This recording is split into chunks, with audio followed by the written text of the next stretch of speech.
लद्दाख में चीन का भुर्ता बना देगा ये खुफिया हथियार। नाम सुनते ही थर्रा उठते हैं चीन और पाकिस्तान।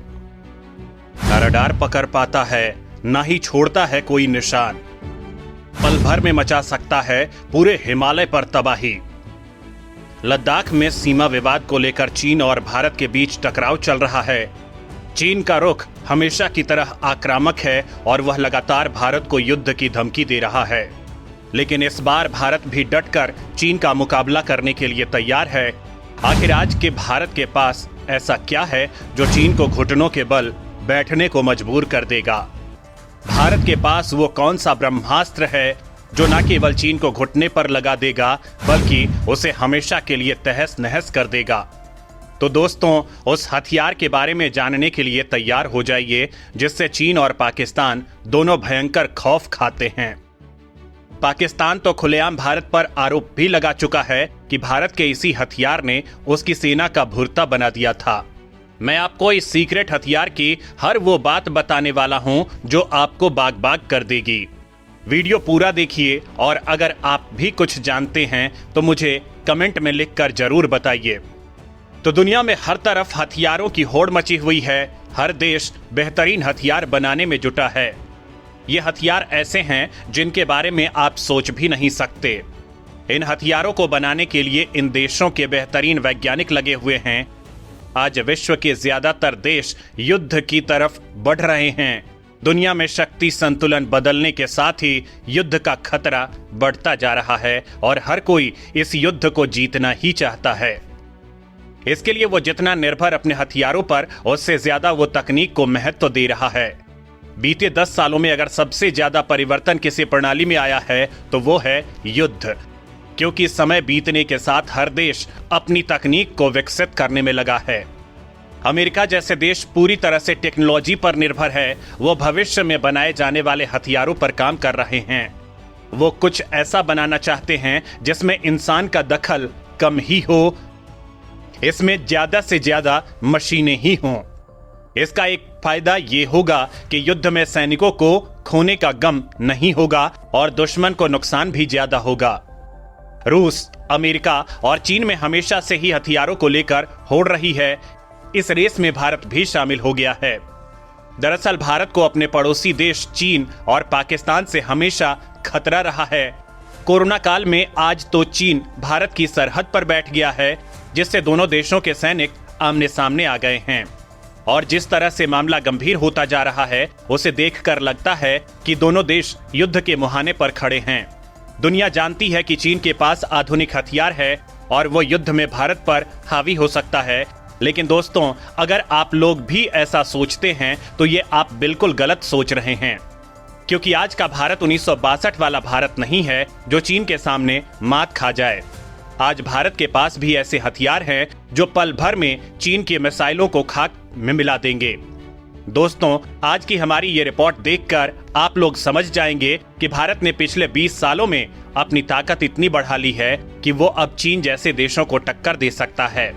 दोस्तों, भारत के पास एक ऐसा हथियार है जो इतना सीक्रेट है कि दुनिया को क्या, भारत में कई लोग इसके बारे में नहीं जानते। आज हम आप लोगों को भारत के इसी ब्रह्मास्त्र के बारे में बताने वाले हैं जिसको जानकर आपका सीना गर्व से चौड़ा हो जाएगा। भारत के इस खुफिया और खतरनाक हथियार का नाम है किलो एम्पियर लीनियर इंजेक्ट यानी काली। इसके नाम से ही चीन और पाकिस्तान में खलबली मच जाती है। दोस्तों, आप लोग अंदाजा लगाइए कि अगर भारत के ऊपर हमला हो जाए, दुश्मन के लड़ाकू जहाज और मिसाइलें पूर्वी और पश्चिमी दोनों सीमाओं से हमले के लिए आ रही हों, राजस्थान की सीमा पर टैंकों का स्क्वाड्रन हमले के लिए बढ़ रहा हो, समुद्री सीमा से नौसैनिक जहाजों का जत्था आगे आ रहा हो, तभी अचानक एक रोशनी सी चमके और दुश्मन के सभी टैंक, लड़ाकू विमान, नौसैनिक जहाज और मिसाइलें एक धमाके के साथ खुद ब खुद आग के गोले में बदलकर खाक हो जाते हैं। दोस्तों, ये कोई कोरी कल्पना नहीं है, बल्कि ये भारत के अचूक हथियार काली का कमाल होगा जो दुश्मन पर काल बनकर गिर सकता है। काली है दुश्मनों का काल। थर-थर कांपते हैं चीन और पाकिस्तान। पाकिस्तान के 130 सैनिकों को पहुंचा चुकी है जहन्नुम। दोस्तों, काली के कोहराम की असली कहानी बताने से पहले इस हथियार की एक थर्रा देने वाली कहानी बताता हूं। वो बात साल 2012 की है। भाभा एटॉमिक रिसर्च सेंटर यानी बार्क और रक्षा अनुसंधान और विकास संस्थान यानी DRDO दोनों ने मिलकर भारत के लिए सबसे शक्तिशाली काली नाम का हथियार बना लिया था।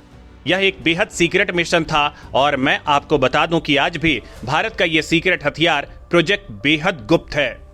इतना गुप्त कि पूर्व रक्षा मंत्री मनोहर पर्रिकर ने राष्ट्रहित का हवाला देकर लोकसभा तक में इससे संबंधित कुछ भी जानकारी देने से साफ इनकार कर दिया था। उनसे काली 5000 को सेना में शामिल करने को लेकर सवाल किया गया था, लेकिन उन्होंने कुछ भी बताने से मना कर दिया। अब आपको बताता हूं कि वो बात जिससे पाकिस्तान थर्रा गया था। दरअसल दोस्तों, आपने सियाचिन ग्लेशियर का तो नाम सुना ही होगा। यह रणनीतिक लिहाज से भारत के लिए बेहद महत्वपूर्ण जगह है। यहाँ पर भारत और पाकिस्तान दोनों के सैनिक मौजूद रहकर सरहदों की निगरानी करते हैं। इस इलाके में साल भर बर्फ जमी रहती है। यही कारण है कि इस इलाके की निगरानी करना बेहद मुश्किल होता है। भारत के पास एडवांटेज ये है कि सियाचिन की ऊंची चोटियां हमारे कब्जे में है। चोटियों के दूसरी ओर पाकिस्तान सेना निगरानी करती है। यहाँ पर आपसी झड़प में उतने सैनिक नहीं मरते हैं जितना एवलॉन्च आने से मर जाते हैं, और यहीं से काली की एंट्री का आइडिया आता है।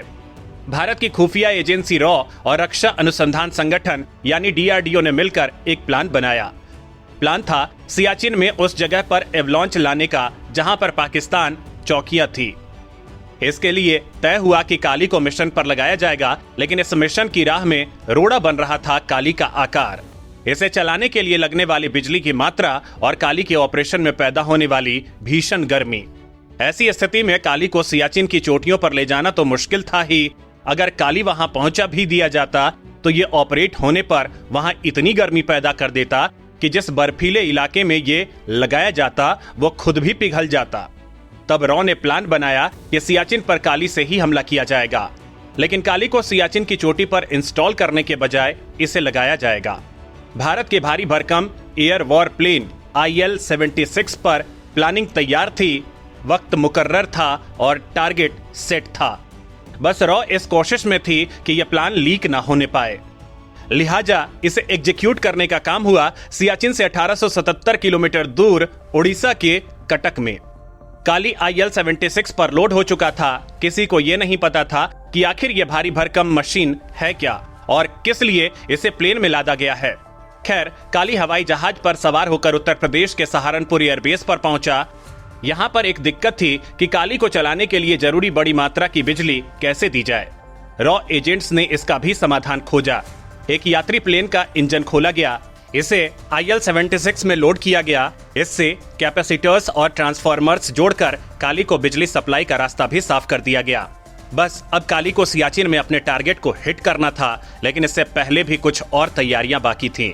दरअसल जिस लेवल की तैयारी काली से हमले के लिए की जा रही थी, अगर वो लीक हो जाती तो भारत को बड़ा नुकसान तो होता ही, अगर वो दुश्मन के हमले का शिकार हो जाता तो रॉ की बड़ी किरकिरी भी तय थी। लिहाजा IL-76 उड़ने से पहले इसकी सुरक्षा के लिए अवॉक्स प्लेन उड़ाया गया। अवॉक्स यानी air borne warning and control system, जो उड़ते समय वायु क्षेत्र की निगरानी करता है ताकि किसी भी तरह के विमान के घुसपैठ या किसी मिसाइल के हमले को डिटेक्ट करके उसे न्यूट्रलाइज किया जा सके। अवॉक्स जहाज के पीछे गश्त कर रहे थे पुणे से उड़ान भरने वाले सुखोई विमान और IL-76 के साथ उड़कर काली के सिक्योरिटी में लगाए गए मिराज 2000 फाइटर जेट्स। इस दौरान ये बात ध्यान रखी गई कि कोई भी जहाज कश्मीर से नहीं उड़ा था, ताकि देश के अलग अलग हिस्सों से उड़ने वाले जहाजों पर दुश्मन की नजर न पड़ने पाए।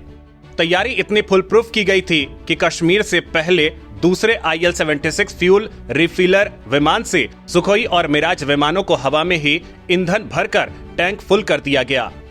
मिशन को इस कदर सीक्रेट रखा गया था कि काली को ले जा रहे IL-76 विमान के स्टाफ के अलावा किसी को भी यह नहीं पता था कि यह मिशन क्या है, ये फाइटर प्लेन्स और IL-76 आखिर कहां जा रहा है और क्यों, कहीं किसी तरह की चूक न होने पाए। लिहाजा इस पूरे मिशन को खामोशी से इसरो के सैटेलाइट्स अंतरिक्ष से रिकॉर्ड कर रहे थे। सैटेलाइट्स सियाचिन में अपने टारगेट यानी पाकिस्तानी बेस के हर सेकंड के मूवमेंट पर नजर रख रहे थे।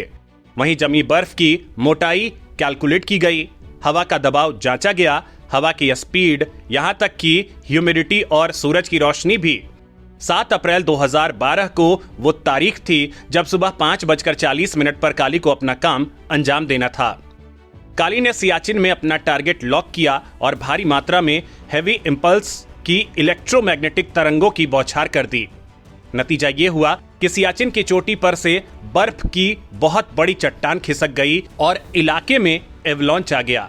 भीषण एवलांच की रफ्तार थी 300 किलोमीटर प्रति घंटा, यानी बुलेट ट्रेन की रफ्तार से बर्फ का यह तूफान अपने रास्ते में आने वाली हर चीज को तिनके की तरह उड़ाता पाकिस्तानी बेस पर करोड़ों टन बर्फ की करीब 100 फीट मोटी चादर बिछा गया, यानी करीब 10 मंजिला इमारत जितनी बर्फ। जब तक पाकिस्तान को काली के कहर की खबर लगती, करीब 130 पाकिस्तानी सैनिकों की कब्र बन चुकी थी। और यह सब हुआ महज 15 मिनट के अंदर। भारत ने इसे नाम दिया था ऑपरेशन व्हाइट वॉश। यह मिशन इतना सीक्रेट था कि भारत ने कभी इसे स्वीकार ही नहीं किया कि उसने ऐसा कुछ किया भी था। तो यह था ऑपरेशन व्हाइट वॉश और ये काली की ताकत थी। यहां पर कई बातें जो गौर करने की हैं वो ये हैं कि ऑपरेशन व्हाइट वॉश का वक्त सुबह क्यों रखा गया, जबकि एवलांच 2 दिन के वक्त की सूरज की गर्मी में बर्फ को पिघलाकर भी लाया जा सकता था। तो इसका जवाब यह है कि दिन के वक्त सूरज की गर्मी से बर्फ पिघलने पर वातावरण में नमी की मात्रा बढ़ सकती है, जिसके कारण काली से जब इलेक्ट्रोमैग्नेटिक इंपल्स की किरण टारगेट पर छोड़ी जाती तो वो रिफ्लेक्शन के कारण अपना टारगेट मिस भी कर सकती थी। लिहाजा इस मिशन को पूरे होमवर्क के बाद अंजाम दिया गया ताकि इसमें चूक की कहीं गुंजाइश ही न रहे। अब आपको बताते हैं कि आखिर काली वजूद में आया कैसे। काली को नहीं पकड़ सकता कोई रडार, तबाही मचाने के बाद सबूत भी नहीं छोड़ता काली। दोस्तों, यह बिना परछाई वाला हथियार टॉप सीक्रेट वेपन काली दुश्मन के इलाके में दबे पांव ऐसे घुसता है कि उसको ना तो दुनिया का कोई रडार ही पकड़ पाता है और ना ही कोई इसके कदमों की आहट सुन पाता है। दुश्मन के इलाके में तबाही मचाने के बाद यह वहां अपनी मौजूदगी के सबूत तक नहीं छोड़ता है। भारत का अदृश्य तरंगों वाला यह ब्रह्मास्त्र टॉप सीक्रेट वेपन काली कितना खतरनाक और महत्वपूर्ण है, इसका अंदाजा इसी बात से लगाया जा सकता है कि एक समय तत्कालीन रक्षा मंत्री मनोहर पर्रिकर ने राष्ट्रहित का हवाला देकर लोकसभा तक में इससे संबंधित कुछ भी जानकारी देने से साफ इनकार कर दिया था। काली पैदा करता है इलेक्ट्रोमैग्नेटिक तरंगों का तूफान। इस तूफान से ठप हो जाते हैं इलेक्ट्रॉनिक उपकरण। भारत का यह खतरनाक और खुफिया हथियार काली अब तक का सबसे उन्नत हथियार है। ये इलेक्ट्रोमैग्नेटिक तरंगों का एक ऐसा तूफान पैदा करता है जो सेकंड्स में तरंगों की बौछार करके दुश्मन को तबाह कर देती है। इन तरंगों के संपर्क में आने वाले सभी इलेक्ट्रॉनिक उपकरण भी काम करना बंद कर देते हैं। दरअसल लड़ाकू विमानों, टैंकों, मिसाइलों, ड्रोन और सैटेलाइट्स में कई तरह के सर्किट और इलेक्ट्रॉनिक चिप होते हैं जो कि इलेक्ट्रोमैग्नेटिक तरंगों के वार से काम करना बंद कर देते हैं, जिसकी वजह से कितनी भी एडवांस तकनीक से बनी मशीनें काम करना बंद कर देती हैं और उनके अंदर मौजूद हथियारों में खुद ब खुद धमाका हो जाता है। इसका सबसे बड़ा फायदा ये है कि दुश्मन समझ ही नहीं पाता है कि उन पर किस हथियार से हमला हुआ है। काली के अंदर छोटे छोटे संयंत्रों के अंदर भारी मात्रा में ऊर्जा को संग्रहित किया जा सकता है, जिन्हें चार्ज करने के बाद किसी भी वक्त एक झटके से अपने लक्ष्य के ऊपर फेंका जा सकता है। इसके काम करने के तरीके को आसानी से समझने के लिए आप अपने घर में इस्तेमाल होने वाले कंडेंसर को गौर से देखिए, जिसमें ऊर्जा एकत्रित होती है जिसे छूने से करंट का झटका लगता है। इसी तरह काली में भारी मात्रा में ऊर्जा संग्रहित करने वाले कंडेंसर जैसे यंत्र लगे होते हैं, जिनमें जमा हुई ऊर्जा दुश्मन के इलेक्ट्रॉनिक उपकरणों को जाम करके उसे कबाड़ बना सकती है। चीन और पाकिस्तान दोनों भारत के इस अचूक हथियार का नाम सुनते ही खौफ में आ जाते हैं, क्योंकि यह हथियार परमाणु बम से भी ज्यादा विध्वंसक है। जानकार मानते हैं कि इस बार अगर चीन भारत के बीच युद्ध हुआ तो इसका नतीजा जमीन पर नहीं बल्कि हवा में होगा और ऐसे में काली और भी घातक साबित होगा और तब से इसके कई वर्जन तैयार किए जा चुके हैं। पहले काली 80, फिर काली 100, इसके बाद काली 200, फिर काली 5000 और अब काली 10,000 विकसित किया जा चुका है। काली के डेवलपमेंट का काम जारी है। कई विशेषज्ञ ऐसा दावा कर चुके हैं कि काली 5000 को भारत 2004 में ही तैयार कर चुका है और जरूरत पड़ने पर भारत इस हथियार का इस्तेमाल कर सकता है। काली की तरह उन्नत टेक्नोलॉजी अमेरिका को छोड़कर दुनिया में अभी तक किसी देश के पास नहीं है। काली 5000 मिशन 1985 में भाभा एटॉमिक रिसर्च सेंटर के डायरेक्टर डॉक्टर आर चिदम्बरम ने शुरू किया था। ऐसा माना जाता है कि सरकार की मंजूरी के बाद 1989 में बेहद गोपनीय तरीके से इस पर काम शुरू हुआ था और पिछले 30 सालों में काली अब दुश्मनों के लिए काल बन चुकी है। इसके आगे चाइना की लेजर हथियार प्रणाली भी काम नहीं कर पाएगी, क्योंकि टॉप सीक्रेट वेपन काली हवाई जहाज, मिसाइल, पानी के जहाज, सबमरीन वगैरह के इलेक्ट्रिक सर्किट और चिपों को इलेक्ट्रॉन माइक्रोवेव तरंगों के शक्तिशाली प्रहार से फेल करके उन्हें कुछ ही पलों में तबाह कर सकता है। इतना ही नहीं, इसकी बीम के जरिए UAV और सैटेलाइट को भी गिराया जा सकता है।